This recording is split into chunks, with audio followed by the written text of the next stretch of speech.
They were always along the lines But here's a big one. why is a raven Religion like a writing desk as pastime, which is still Now, haunting people. I'm not saying this faith was boring.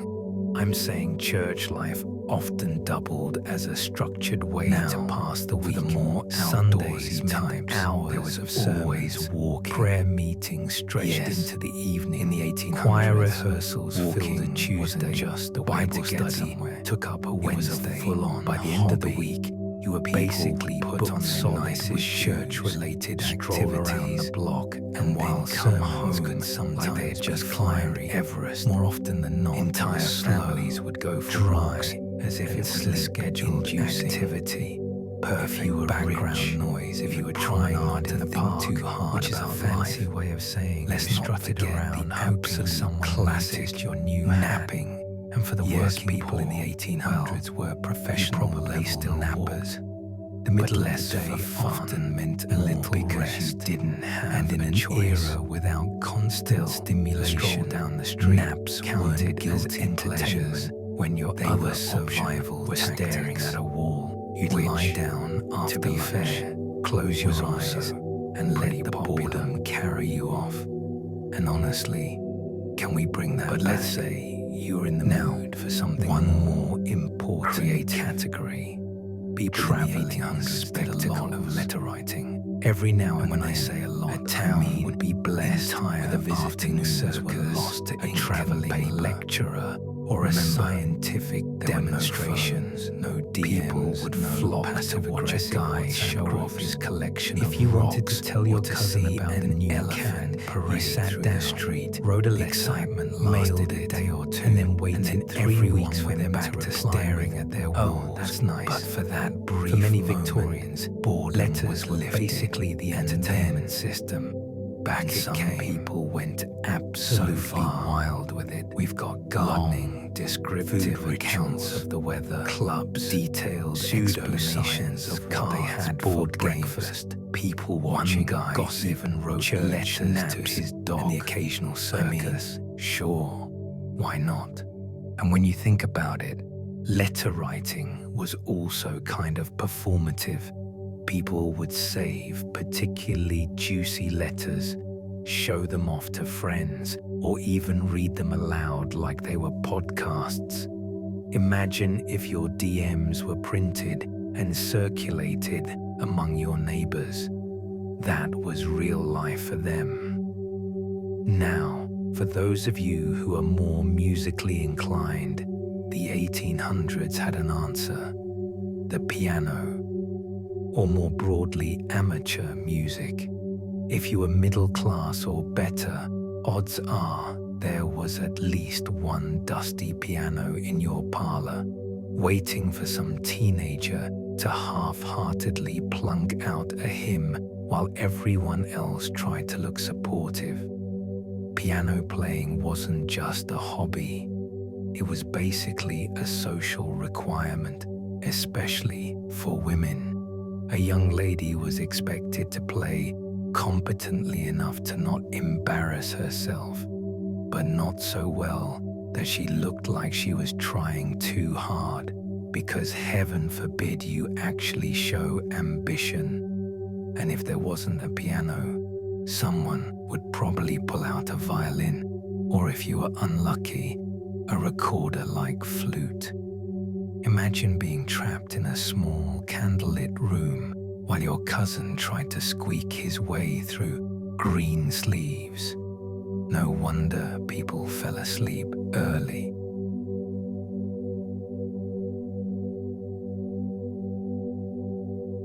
Of course, boredom wasn't just about filling time. It was also about rituals. Think sewing, knitting, and embroidery. Handiwork was less fun and more, this is the only socially acceptable way for me to sit in silence for hours without being accused of laziness. Women especially were expected to always have some project going, whether it was a quilt, a sampler, or yet another scarf that nobody asked for. And here's the thing. Handiwork was often less about the product and more about the process. It was a way to pass the time, to keep your hands busy while your brain wandered. So yeah, it wasn't thrilling, but it was steady, calming, perfect for winding down, much like this video. Now, if you were wealthy, boredom looked a little different, because nothing screams too much free time quite like collecting things. Rocks, shells, bugs, stamps, coins, pressed flowers, you name it. Victorians loved to hoard random objects and then display them like they were priceless treasures. Some even went as far as curating private museums in their homes, filled with the kind of junk you or I would probably throw out. Picture it, a drawing room with a glass cabinet, carefully arranged with seashells labeled things like Specimen 37, acquired near Brighton, 1834. Guests would come over, peer politely at your rock collection, and then pretend to be impressed. That was entertainment. And yes, it was boring. Mission accomplished.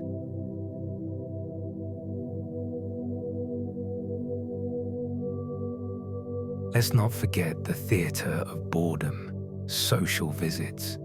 Entire afternoons were spent paying calls on neighbors, sitting stiffly in parlors, drinking weak tea, and making comments about the weather. If you think small talk today is bad, imagine having to travel by carriage just to discuss how much it rained last week. These visits were often short, sometimes no more than 15 minutes. Long enough to prove you cared, short enough to avoid running out of topics. People would dress up, rehearse pleasantries, and then leave. That was it. Congratulations, you've successfully socialized. No. But of course, we can't ignore the darker side of 19th century boredom. Waiting for the post, waiting for someone to drop by, waiting for crops to grow, waiting for literally anything to happen. So much of life in the 1800s was just waiting, and people got really good at it. Entire days went by in slow anticipation, which probably explains why patience was considered a virtue. You either had patience or you went insane staring at a wall for the 12th hour in a row.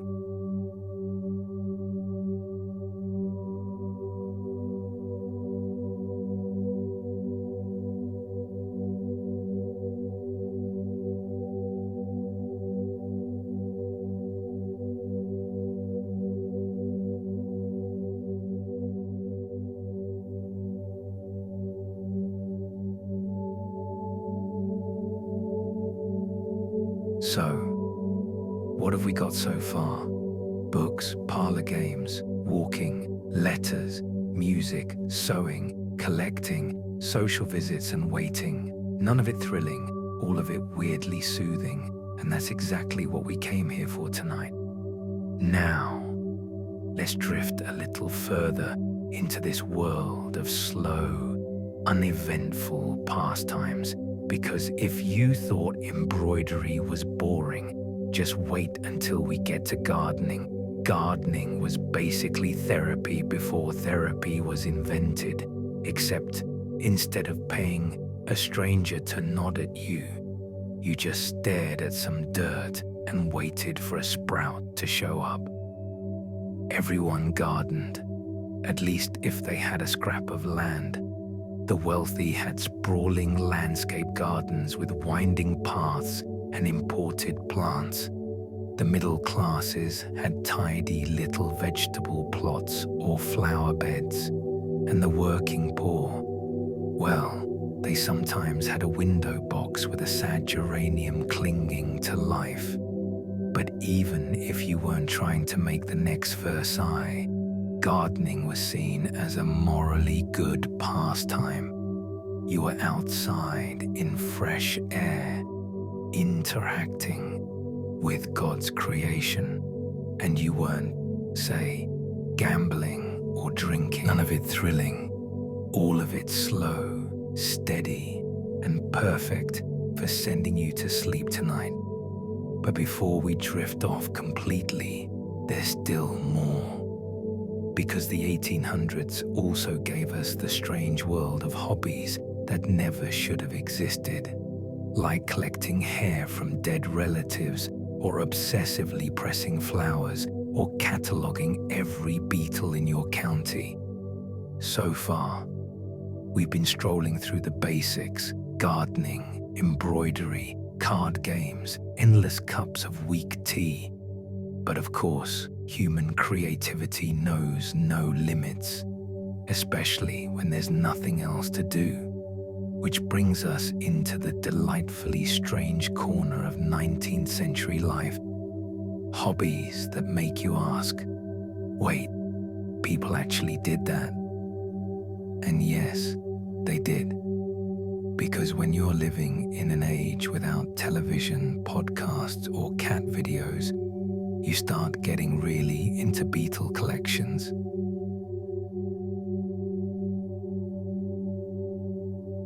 Let's ease in gently with scrapbooking.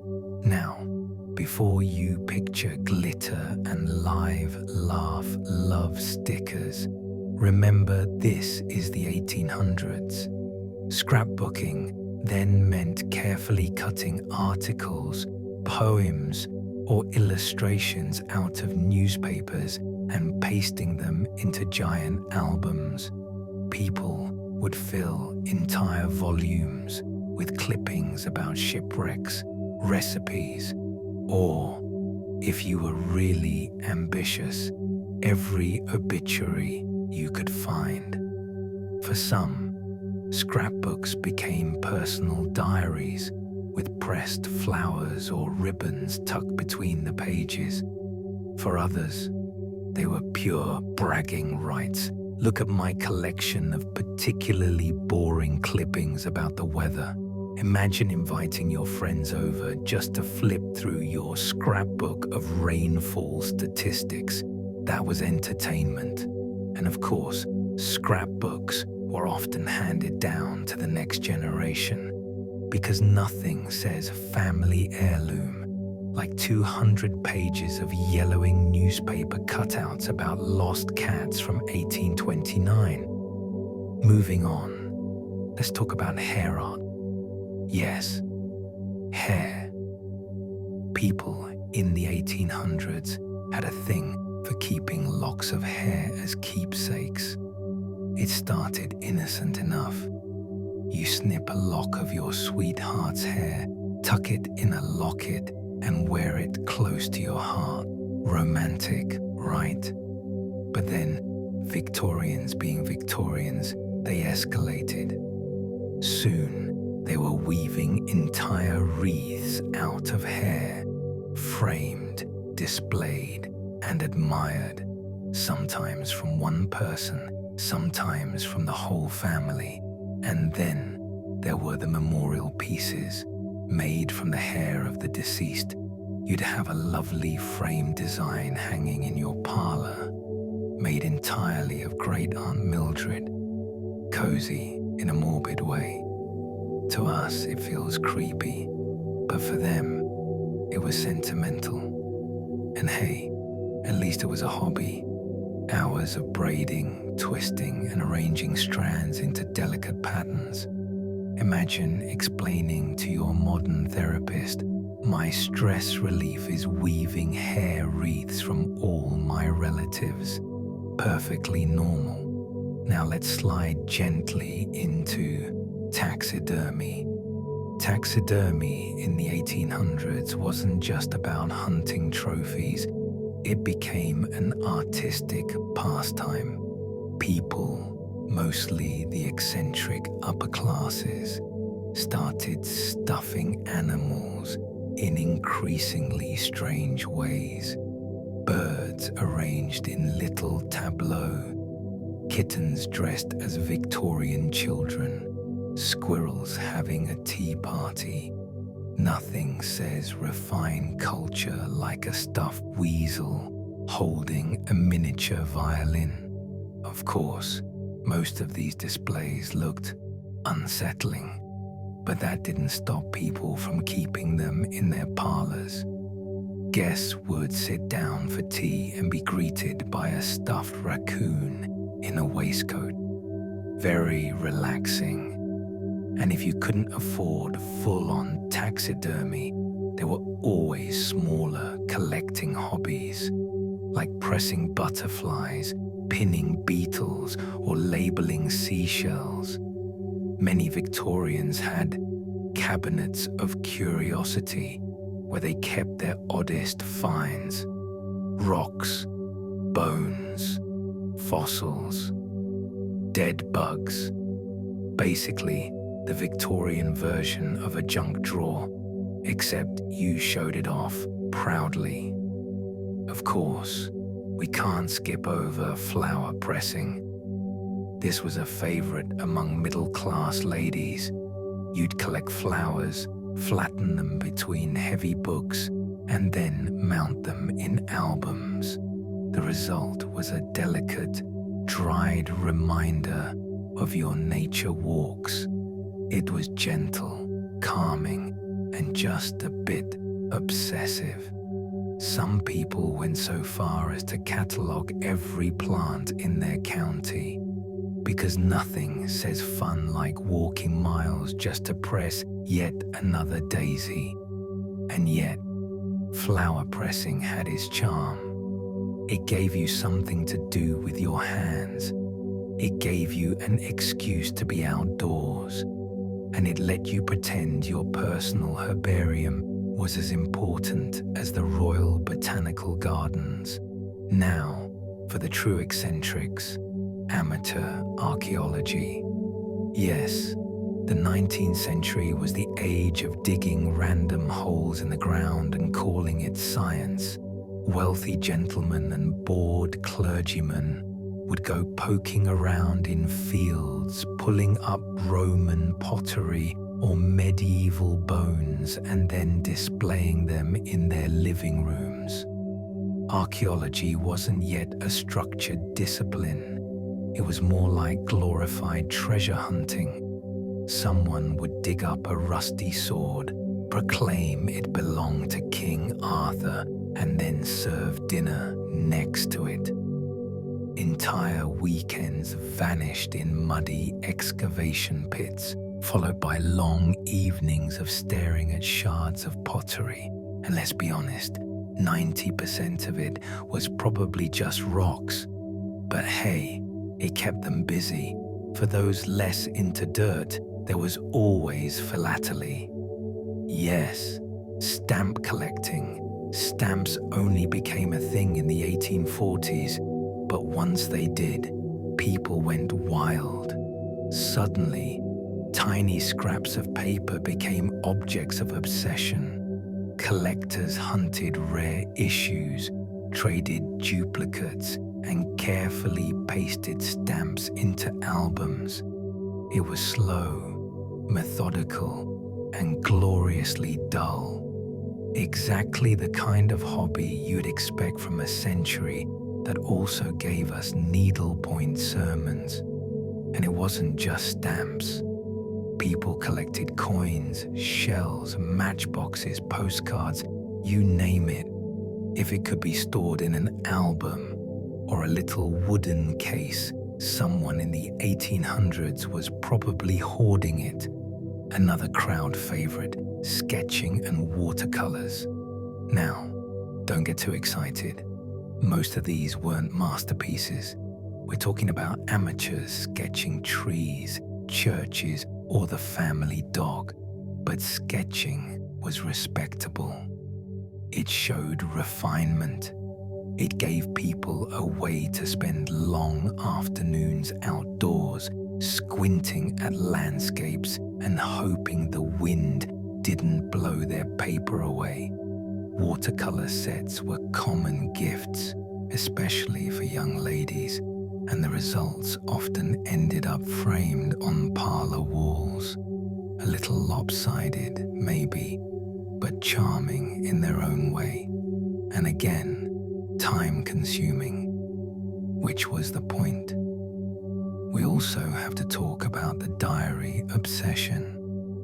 Journaling wasn't new, but in the 1800s it became widespread. People kept diaries for everything: daily thoughts, weather reports, moral reflections, shopping lists. Some entries were profound. Others were literally just ate porridge, rained again, bed early. Imagine writing that every day for 40 years. That's dedication. For some, diaries were private confessions. For others, they were meant to be read by family after death. Because nothing says intimacy like your grandchildren discovering just how often you complained about indigestion. But if diaries were too solitary, you could always join the craze for album keeping. These were like social diaries, blank books passed around among friends who'd each contribute a poem, sketch, or witty saying. The result was a scrapbook of collective boredom, and of course, the pressure was on to contribute something clever. Imagine your friend handing you a book and saying, "Quick, write something inspiring, terrifying, and finally let's mention the art of staring into the fire." Yes, sometimes the best way to fight boredom was simply to lean back, gaze into the flickering flames, and think about nothing. Hours could pass like that. The fire crackled, shadows danced on the walls, and time just drifted. In a way, it was the purest entertainment of all. Simple, silent, endlessly repeatable. So, to recap, scrapbooks, hair art, taxidermy, flower pressing, amateur archaeology, stamp collecting, sketching, diaries, albums, and fire staring, each one more tedious or oddly cozy than the last. And yet, people devoted entire lifetimes to these pastimes, which makes sense. When you remove phones, TVs, and constant noise, you realize that human beings are experts at filling the void. Sometimes with stamps, sometimes with stuffed squirrels, sometimes with nothing at all. And as strange as it all sounds, there's a calm rhythm to it. The steady plodding of hours filled with small, repetitive acts, which, honestly, is exactly the kind of rhythm you need for drifting off to sleep.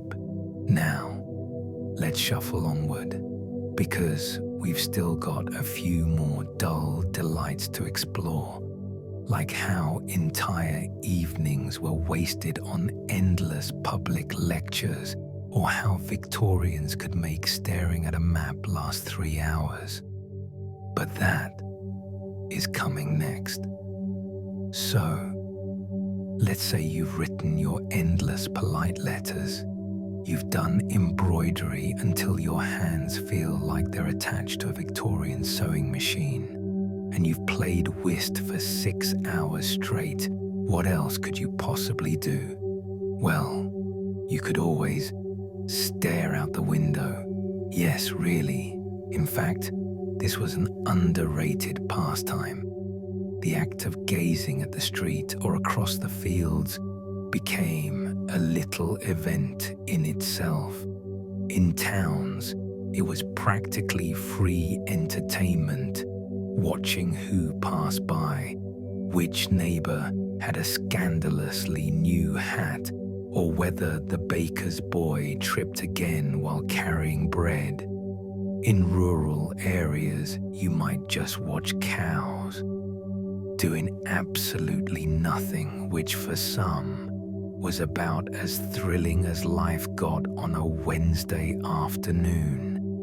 Reading aloud was another cozy filler. Families often had one book, maybe two if they were wealthy, and someone would read out loud in the evenings. Usually it was the Bible, but sometimes novels, if you could afford them or borrow them. Imagine it. Your uncle droning on in the same flat voice for an hour about some tragic heroine fainting for the third time that chapter. Very sleep-inducing. So yes, bedtime audiobook vibes were alive and well in the 1800s. Only you couldn't skip chapters. You were trapped. Another big hit was walking. That's it. Walking. No headphones, no step counter, just wandering aimlessly around town or through the countryside. It was considered both healthy and vaguely intellectual. The Romantic poets were big on it. Wordsworth walked something like 180,000 miles in his lifetime. That's basically the entire world's circumference 7 times. So yes, he fought boredom by walking and then writing poetry about walking. Very meta. For ordinary people, walking wasn't some artistic pursuit. It was just a way to break up the day before boredom set in like damp wallpaper. Then we have parlor theatricals. Wealthy families love to turn their drawing rooms into low-budget theaters.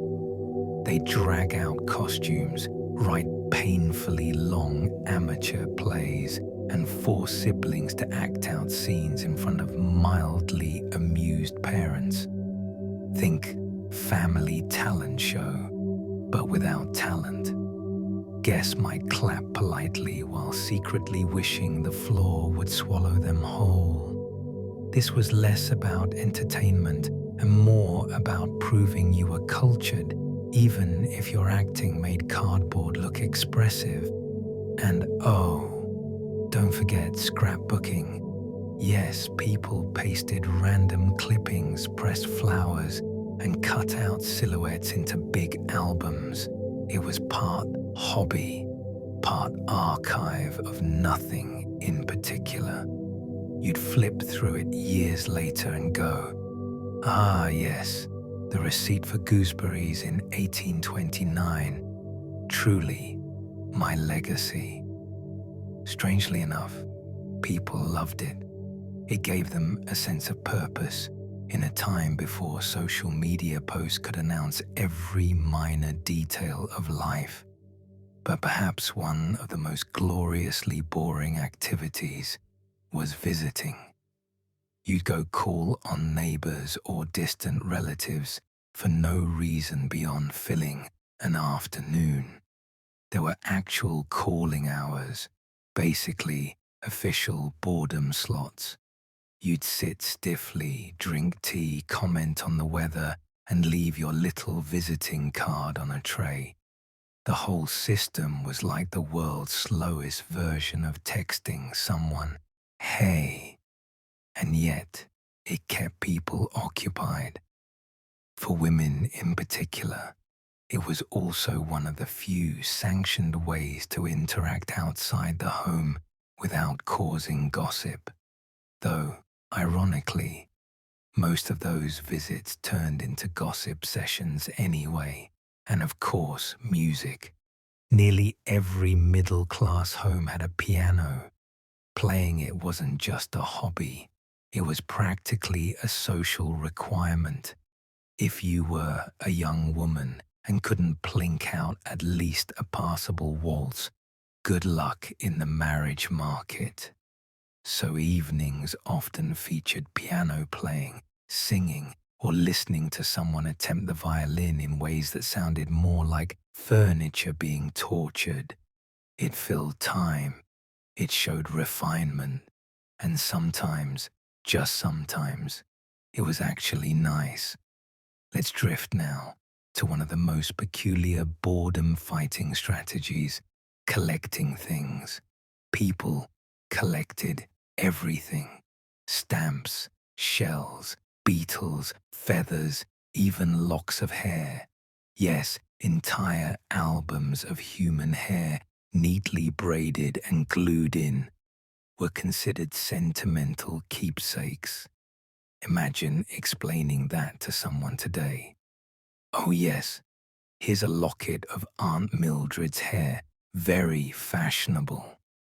But it was a hobby, and hobbies are how you stop yourself from screaming into the void of tedium. And if you had money, there were even bigger options: travel, spas, or health resorts. Victorians loved to sit in mineral baths or drink weird waters that claimed to cure all diseases. So boredom mixed with pseudoscience, which was a winning combo. You could spend weeks doing nothing at a spa except lounging, gossiping, and waiting for the miracle of taking the waters to fix your arthritis. Spoiler, it didn't. Now, let's not pretend all boredom fighting was dignified. Sometimes it was just people getting drunk, taverns, gin houses, or a nice bottle of sherry at home. Alcohol was a reliable escape from endless monotony, especially for men stuck in small villages or on ships at sea. And while everyone pretended to be refined and sober, drinking was the background track to a lot of 1800s leisure time. So whether it was staring out the window, gluing flowers to paper, playing bad piano, or taking yet another suspicious healing bath, people of the 1800s had plenty of ways to turn boredom into slightly less boredom. By the mid-1800s, one curious trend swept through parlors everywhere: seances and spiritualism. Imagine being so bored that you dimmed the lights, joined hands with your neighbors, and tried to chat with the dead Uncle Henry for fun. Entire evenings would be spent waiting for the table to creak, or the candle to flicker, or for someone to accidentally kick the underside of the table hard enough to convince everyone a spirit was present. For some, it was deeply meaningful. For others, it was simply Tuesday night entertainment. Then there was taking up science, but not the serious, groundbreaking kind. No, this was a domestic version: amateur geology, butterfly pinning, or astronomy through a telescope that barely worked. Collecting rocks became an actual Victorian hobby, complete with little labels and boxes. Some people even formed clubs where everyone brought their most interesting rock to compare. Can you picture the excitement? Hours of "yes, that is indeed a rock." Pets were another slow delight. Dogs and cats, of course, but also squirrels, hedgehogs, parrots, and in some eccentric households, even monkeys. Having a pet gave you something to fuss over when nothing else was happening. Feeding, grooming, talking to it endlessly. It was both company and entertainment. Victorians even kept scrapbooks just about their pets, filled with hair clippings and paw prints. So if you think modern pet parents are intense, they've got nothing on Aunt Agatha and her scrapbook of beloved canary feathers. another cure for boredom, gardening. For the wealthy, it was more about supervising the gardeners while sipping tea. For middle-class families, it was growing flowers, herbs, or vegetables in tiny plots. But the real excitement, talking endlessly about the garden.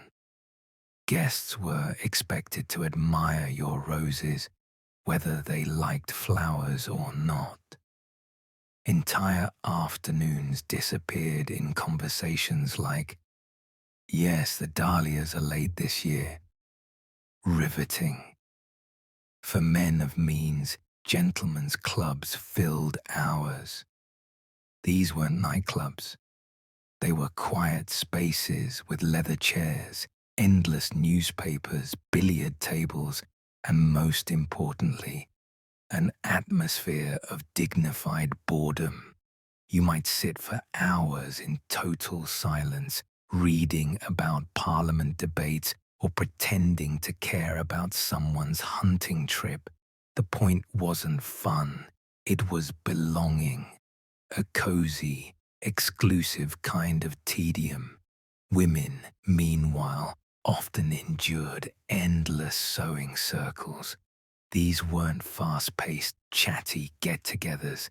Think more like a dozen women sitting around, stitching slowly, pausing to sip tea, and occasionally remarking on fabric quality.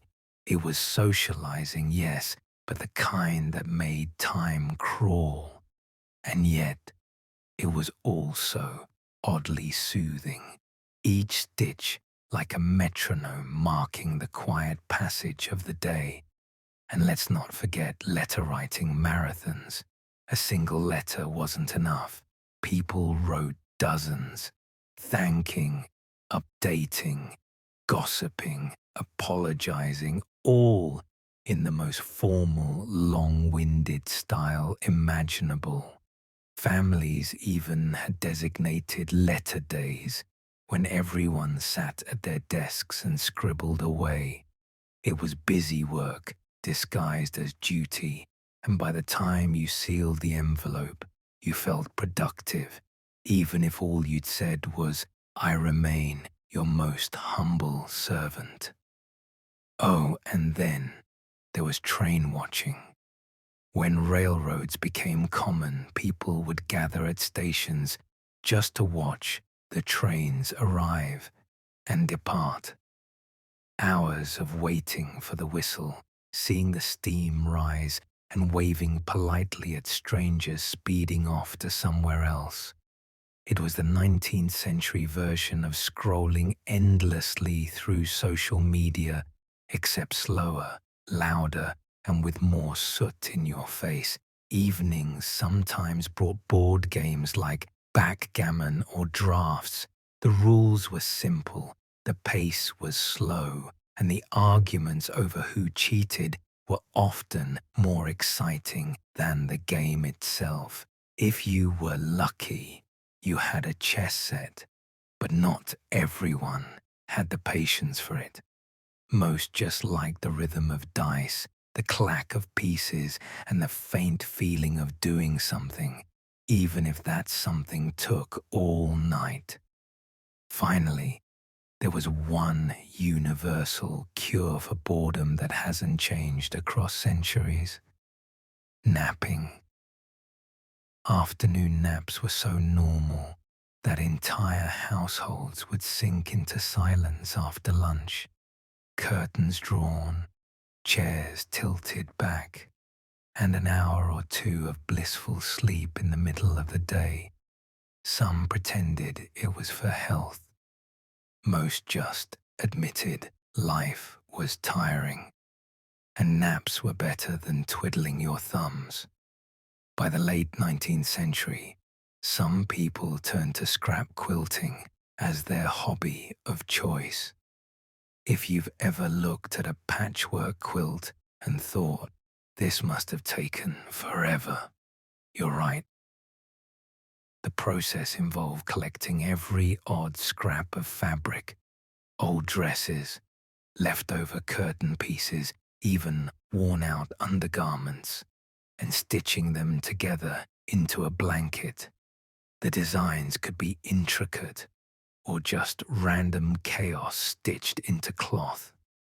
Entire evenings, even years, were consumed by these projects.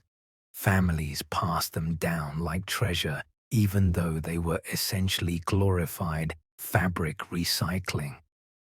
But hey, what else were you going to do with 400 tiny scraps of calico?